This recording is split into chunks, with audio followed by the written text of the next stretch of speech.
Austria, அதாவது இட்டாலிக்கு போகிற வழியில் ஆஸ்ட்ரியாவோட போலீஸ் கண்ட்ரோல். நம்முடைய வாகனம் வந்து இந்த மாதிரி கண்ட்ரோல் ஹைவேல வந்து இந்த மாதிரி லைட் எரிஞ்சுன்னா 3.5 டன் லைட் இந்த மாதிரி பிளிங்க் ஆச்சு அப்படின்னா நம்ம கீப் ரைட்டு உள்ளே போய் தான் போகணும். நம்ம நேராக போனோம் அப்படின்னா போலீஸு பின்னாடியே வந்து நம்மளை பிடிச்சி கிட்டத்தட்ட ஒரு 1000 யூரோவுக்கு மேலே பெனால்ட்டி போடுறதுக்கு சான்சஸ் இருக்குது.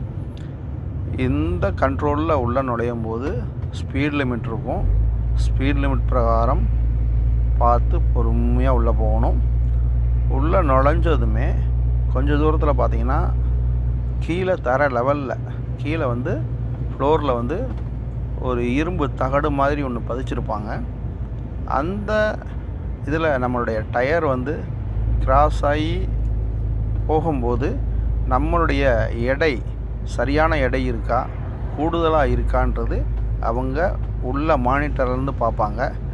அப்படி மானிட்டர்லேருந்து பார்க்கும்போது நம்முடைய வெயிட்டு கூடுதலாக இருந்தால் நம்ம உள்ளே நுழைஞ்சு போகும்போது பார்த்திங்க அப்படின்னா பச்சை கலர் லைட் எரிஞ்சிச்சு அப்படின்னா ஆரோ மார்க்கு லெஃப்ட் ஹேண்ட் சைடு காமிக்கும்.